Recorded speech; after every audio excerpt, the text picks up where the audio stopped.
Bismillahirrahmanirrahim. Assalamualaikum warahmatullahi wabarakatuh. Sebelumnya perkenalkan nama saya Ridwan Setiawan dengan nomor NIM C2286206014. Saya dari Prodi Pendidikan Guru Sekolah Dasar Fakultas Keguruan dan Ilmu Pendidikan Universitas Muhammadiyah Tasikmalaya. Baik, di sini saya akan menjelaskan atau sedikit berpresentasi kepada teman-teman tentang menjaga sampah atau tidak membuang sampah demi menjaga kelestarian laut. Baik teman-teman, apa sih itu laut? Sebelumnya kita harus bedah dulu dari akarnya. Apa itu laut? Menurut pengertian laut adalah kumpulan air asin yang sangat luas yang memisahkan benua yang satu dengan benua yang lain, begitu pula pulau yang satu dengan pulau yang lainnya. Sementara dilansir dalam buku Mengenal Hidrosfer tahun 2016, bahwasannya laut adalah sekumpulan air yang sangat luas di permukaan bumi yang memisahkan atau menghubungkan benua atau pulau dengan benua yang lainnya. Sedangkan menurut Kamus Besar Bahasa Indonesia atau KBBI, laut adalah kumpulan air asin yang menggenangi dan membagi daratan menjadi benua dan pulau. Selain itu, ada juga menurut Undang-Undang Negara Indonesia nomor 32 tahun 2014 tentang kelautan, bahwasannya dalam undang-undang tersebut menjelaskan bahwa laut adalah ruang perairan di muka bumi yang menghubungkan daratan dengan daratan juga dan bentuk-bentuk alamiah lainnya yang merupakan kesatuan geografis dan ekologis beserta segenap unsur yang terkait yang batas dan sistemnya ditentukan oleh peraturan perundang-undangan dan peraturan hukum internasional. Dalam pengertian juga, kita ada pengertian menurut undang-undang bahwasannya laut juga sudah diundang-undangkan. Jadi kita tidak bisa serta-merta memancing ikan sesuka hati kita, karena ada isu-isu kita yang sekarang itu yang lagi hangat, isu overfishing, dan juga kita bisa membuang sampah ke laut dengan sesuka hati, bahwa bukan sesuka hati juga, bahkan kita tidak boleh membuang sampah ke laut. Kenapa? Nanti kita jawab. Menurut data Kementerian Lingkungan Hidup atau KLHK, Kementerian Lingkungan Hidup, pada tahun 2020, 2 tahun 3 tahun yang lalu, wilayah lautan Indonesia sudah tercemar sekitar 1.772 kg sampah per meter persegi.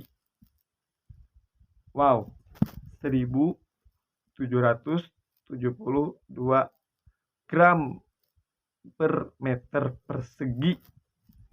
Mengingat luas lautan Indonesia yang totalnya kurang lebih 3 juta kilometer persegi. Kebayang 3 juta kilometer persegi besarnya itu seperti apa? Bisa kita perkirakan sampah yang ada di Laut Nusantara ini secara keseluruhan sudah mencapai 5,75 juta ton. Wow. Itu tahun 2020 teman-teman. Diperkirakan sudah 5 juta, kita ambil 5 juta ton. Bagaimana sekarang? Jenis sampah yang paling banyak menurut Kementerian Lingkungan Hidup ini, menurut data Kementerian Lingkungan Hidup pada tahun 2020 ini, adalah sampah plastik. Yang paling pertama itu sampah plastik dengan total 35% dari keseluruhan 5 juta ton tersebut, 35% sampah yang ada di Laut Indonesia itu adalah sampah plastik. Selain sampah plastik, ada juga sampah kaca dan keramik.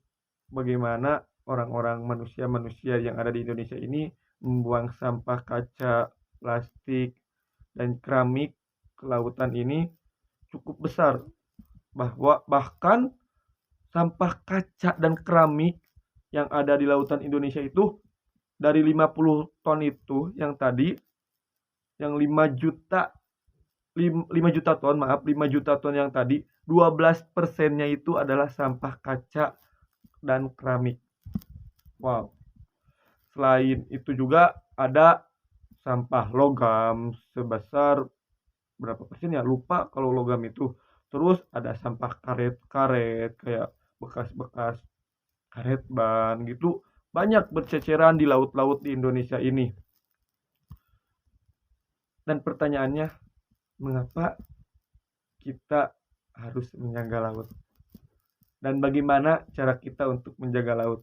Apa sih pentingnya menjaga laut? Banyak orang-orang terlalu terisolir, terlalu bagaimana ya? Bisa dibilang terlalu fokus ke hutan, terlalu fokus ke udara, hingga kita lupa bahwasannya laut-laut kita juga sudah tercemari, teman-teman. Laut kita juga banyak, padahal laut kita juga itu banyak memberikan manfaat-manfaat kepada kita.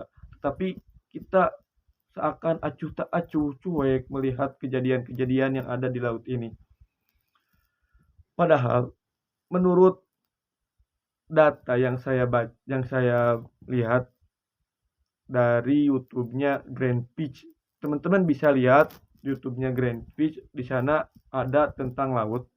Laut itu menyuplai 70% oksigen yang kita hirup ini dari laut, dari fitoplankton yang hidup di laut, dan juga lebih 1 miliar manusia di muka bumi ini bergantung pencahariannya dari laut dan pesisir-pesisir pantai. Wow, 70% oksigen yang ada di dunia ini berasal dari laut. Penyuplainya itu dari laut, dari fitoplankton.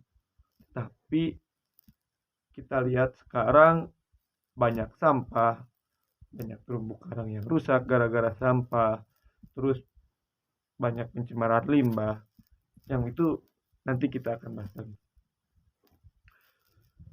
7 dan juga 1 miliar manusia di muka bumi ini, lebih 1 miliar, kurang lebih, ini menurut data dalam YouTube tersebut, manusia itu bergantung mata pencahariannya dari laut pesisir. Menurut Ketua Yayasan Terumbu Karang Indonesia, Kak Fahru Roji, namanya Fahru Roji itu, dalam YouTube Greenpeace juga, di sana menyebutkan bahwasannya negara kita ini negara kepulauan, dan sebagian besar penduduknya itu tinggal di area pesisir. Yang kita tahu tadi bahwasannya 3 juta kilometer laut itu, ya, Indonesia itu merupakan negara kepulauan yang banyak lautnya itu dan luas itu, dan penduduknya itu apa ya namanya, mencari pencahariannya itu di pesisir-pesisir pantai yang maka manfaat secara ekonomi juga sudah kelihatan bahwasannya laut itu menyuplai biota ikan yang berbagai macam dari ikan dari laut. Dan juga yang kita bisa lihat, yang isu sekarang itu isu climate change, perubahan lingkungan. Laut sangat berperan dalam hal ini, karena laut juga laut begini ya, laut itu penyerapan karbon yang terlepas di alam. Jadi karbon-karbon yang ada di laut, yang ada di hutan, yang ada di udara itu bisa diserap karbon-karbonnya itu oleh laut. Tapi kita lihat laut sekarang itu yang hancur lebur gitu. Bagaimana cara mengurangi sampah kita di laut? Dengan cara yang pertama, tidak membuang sampah ke laut, sungai-sungai ataupun ke solokan-solokan, karena pada ujung-ujungnya juga dari solokan itu ke sungai, dan dari sungai itu bakalan ke laut ujung-ujungnya, dan pasti ke laut juga sampah-sampah kita itu. Dan kita lihat dulu pernah ada di laut Indonesia itu ada sampah dari Taiwan. Saya pernah lihat, pernah dengar, dan kita bisa contohkan itu sampah dari Taiwan sampai ke Indonesia. Wow, maka dari itu kita harus menjaga laut ini dengan tidak membuang sampah, terus menjaga terumbu-terumbu karang karena tempat hidup laut ikan-ikan itu di terumbu karang.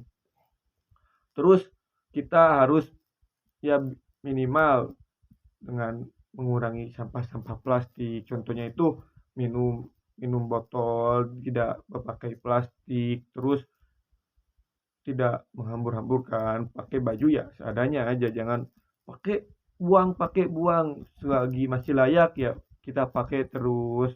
Terus apalagi ada yang cewek-cewek itu pakai pembalut ya, harus disesuaikan lah ya, jangan terlalu banyak.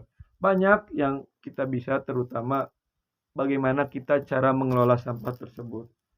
Dan teman-teman, saya harap bisa bijak dan juga bisa bagaimana ya disebutnya itu, dapat memilih mana sampah yang harus kita buang, yang harus kita bisa kita daur ulang, terus bisa kita jadikan kompos. Kan banyak peralatan-peralatan sekarang.